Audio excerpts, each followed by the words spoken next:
If you look in the press, Burnham-on-Sea doesn't have the best reputation. Some people say it's a shithole, literally. Apparently it's full of poo. That's what the headlines are saying. But I'm not convinced it's as bad as people say it is. And I'm here staying at a Haven caravan site nearby in the off season to see what it's really like staying in Burnham-on-Sea in 2026. Let's go.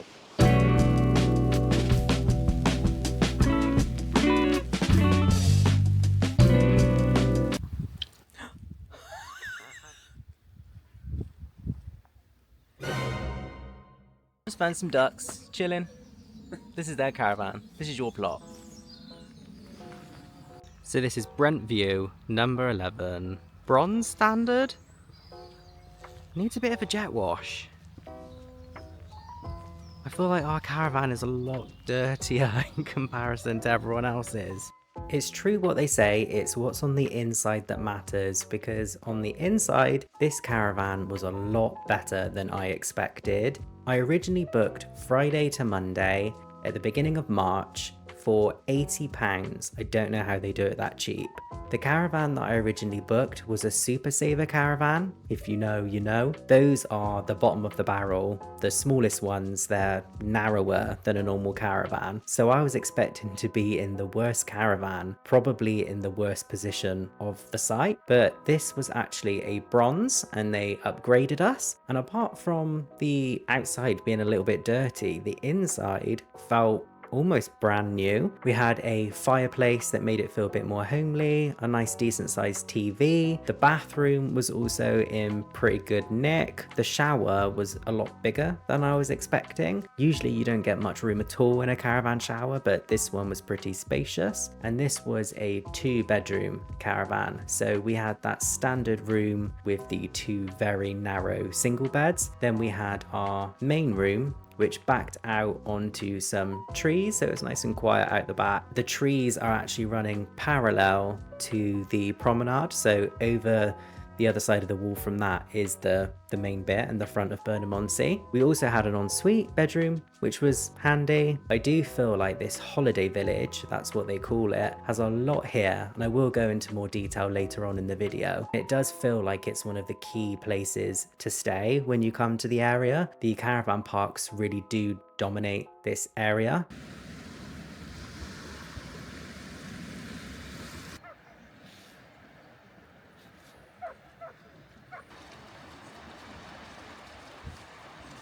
Okay, I'm gonna have to be quick because the tide is coming in, but this is one of 3 historical lighthouses in Burnham, and this is the only one that currently is still operating. It's really moody down here at the beach this morning because it's a foggy, misty day, and it feels like the sky and the sea are all kind of meeting as just one colour. It's not that nice a morning, but it is kind of cool to see the beach looking so moody, and there's so many cute dogs down here.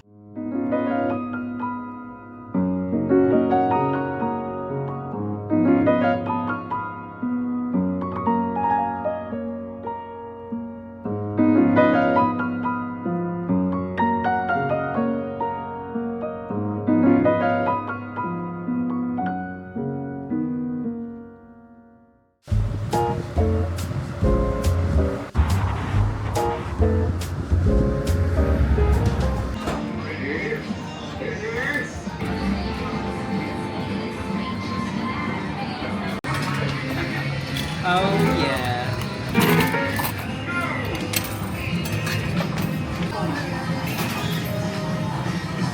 Oh, I thought I just won.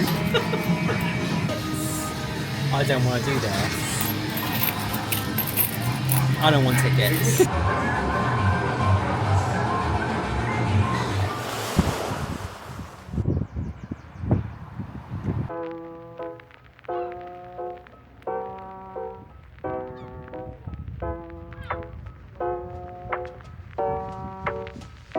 When you come down to the beach at Burnham, in the distance you might see what looks like a very large construction site opposite. It's actually Hinkley Point C, which is set to be the biggest and most powerful nuclear power station in the UK once it's finished. I'm not sure whether locals like it. It's not particularly the prettiest thing to look at when you're on the beach. But anyway, let's go get a drink.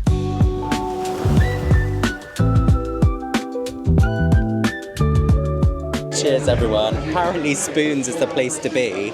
It's absolutely rammed in here, we could barely even get a seat. And true to Spoons fashion, there's some really good pictures all around the pub of all like historic pictures of Burnham. Some cool stuff, although I can't really film much in here because it's so busy. The area that we've chosen to sit in does kind of smell a bit like pee, which is a bit worrying because we're not near the toilets. Cheers to that! Liquid gold. Walking along the high street here in Burnham-on-Sea, the first thing you notice is that it feels like a proper working town centre. What I didn't show is that there's a massive B&M on the seafront. Beach to bargains, anyone? The high street might feel a little bit rough around the edges, but there's a surprising amount here. It stretches right through the middle of town and it's packed with shops. You've got familiar chains that you'd expect to see in most small British towns, but what stands out is that there is actually a lot of independents still here too. There's bakeries, cafes, your usual charity shops, restaurants, little convenience stores, and the kinds of places that feel like they've been part of the town for years. There were some surprises for me personally, one of them being a really nice farm shop selling local produce. It had a good selection of fresh bits and also store cupboard goods in there. Further along, there's also the town's historic cinema, the Ritz Cinema. It's not quite the Ritz from the outside, but it does have that classic small town cinema feel, and I think it's amazing that there's one here at all. What I quite like about Burnham's High Street is that it does just feel really practical. It's not rows of tourist shops, it's clearly used by a lot of people from the area for shopping, socialising, grabbing a coffee, and while it might not be the prettiest seaside town centre in the UK, there's something honest and down to earth about it. It feels really lived in and it has everything you could need if you were staying nearby.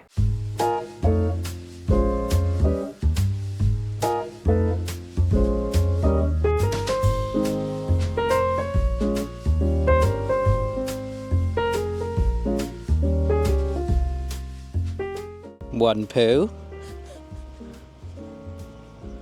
two poo, 3, 4, 5, 6, 7,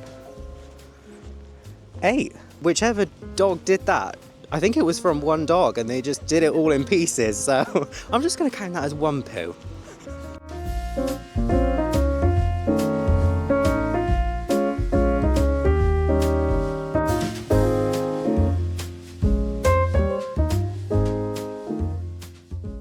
Something so menacing looking about a seagull. They're always scheming. Always up to something, I think. There's no chips here, mate. It's not lunchtime yet. So the Bristol Channel behind me is the second highest tidal range in the world, second only to somewhere in Canada. From the pier, Burnham Pier, if you can call it a pier, in the distance here, it can stretch almost up to a mile long. When the tide is out, a lot of local people will go for walks and then get caught when the tide comes in too quickly and actually traps them. And sometimes the local rescue team have to rescue local people from being stranded on the beach somewhere and they can't get off. So it genuinely is a really dangerous beach, and I know that might not seem like somewhere someone would want to go because generally you want to be able to go on a beach and enjoy it. Signs everywhere as well. Somerset Council saying that the water quality is just poor and they don't advise you going in it. That danger makes it a little bit more edgy, bit sexy.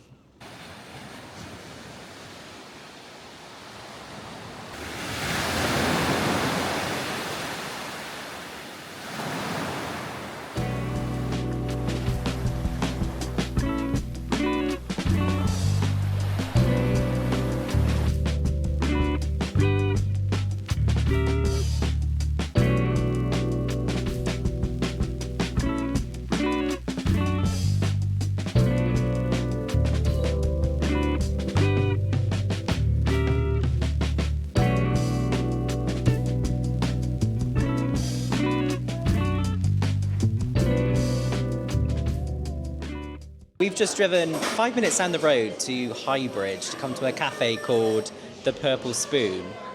It might be a bit noisy in the background. This feels like a community hub. There's so much going on here. I'm looking at a community board behind me and there is like all sorts of events from knitting to art clubs, talking cafes and community meals. but we've just came in and ordered 2 wraps. So this one's a halloumi and red pepper wrap. They both come with side salads. And then this one is a pakora wrap with mango chutney, side salad. I ordered a white wine. Josh ordered an espresso. I think my white wine was £8. The wraps were both £11, and I think the coffee was about £2.10. So very fair on pricing. But if you want more like traditional food, then I feel like Burnham was the place for that. But this is the kind of cafe that we like. It had all the bits you'd expect, but it had a couple of things that were a little bit different, like the pakoras in a wrap, a little bit unusual.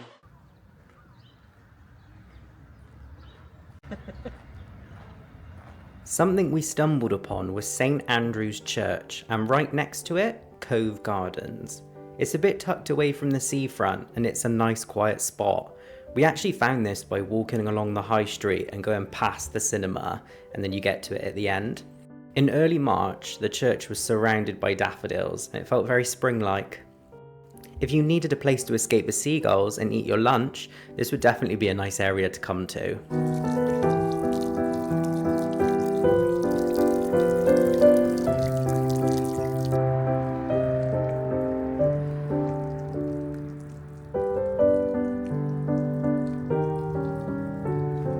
Another place you can visit on the edge of town is Apex Park, and it's probably one of the nicest green spaces in Burnham. It used to be a quarry, but today it's been turned into a big open park with lakes, walking paths and wildlife. There's a long path that loops around the water, and you can also walk along to the seafront from here, taking in some nice views.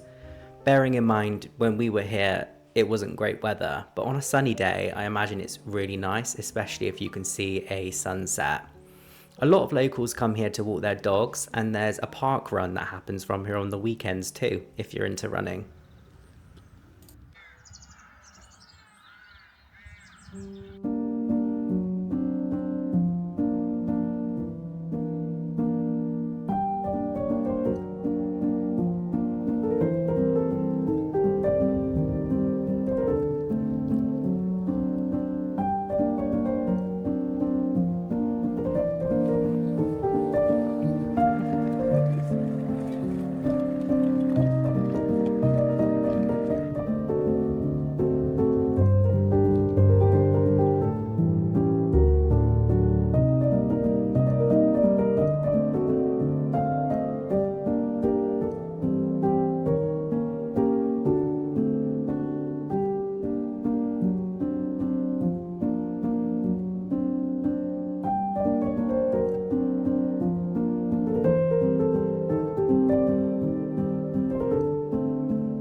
Before I give you my summary of Burnham, I wanted to show you more of the Haven Holiday Village because there was so much here.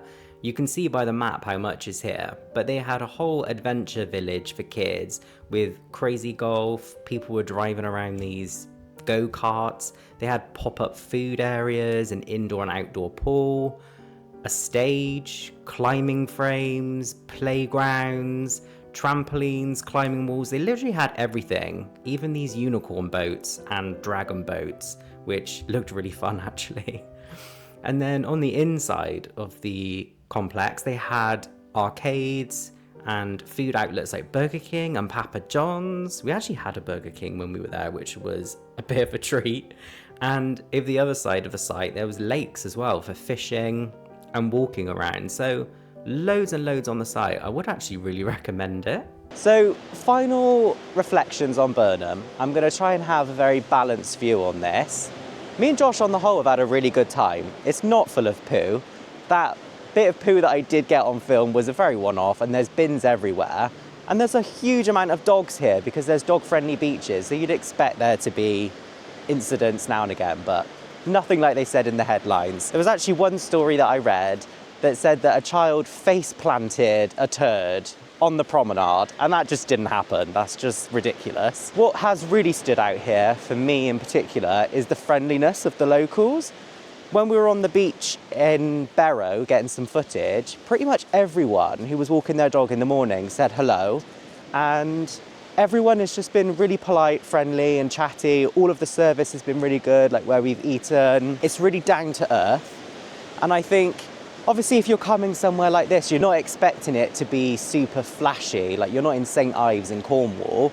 This is the Bristol Channel, and while the beach isn't the safest and you can't swim in the water, you still get the sea air and you still get that seaside charm that you get from a traditional British seaside place. We all know that, like, seaside towns have their issues in Britain. Not a lot of people come here. There's not a lot of opportunities, so there's not huge amounts of money in the area. So I'm not gonna lie, bits of it can feel a little bit scruffy. It feels like it would benefit from some investment, but that doesn't take away from the fact that you can still have a really good time here. I personally would recommend it if you're coming with a family in particular. I actually think it could be a really cheap, affordable trip, and there's plenty to do and have fun for a weekend. Let me know what you think. Have I summed it up all right? Have you been to Burnham? Would you come here? Do you think it's as bad as people say it is? Make sure to subscribe, because in my next video, possibly my next one, we'll be heading to Breen and getting a video at that coastal town as well. So stick around for that. Please give this video a like if you enjoyed it, because it really helps the channel out. See you for the next one.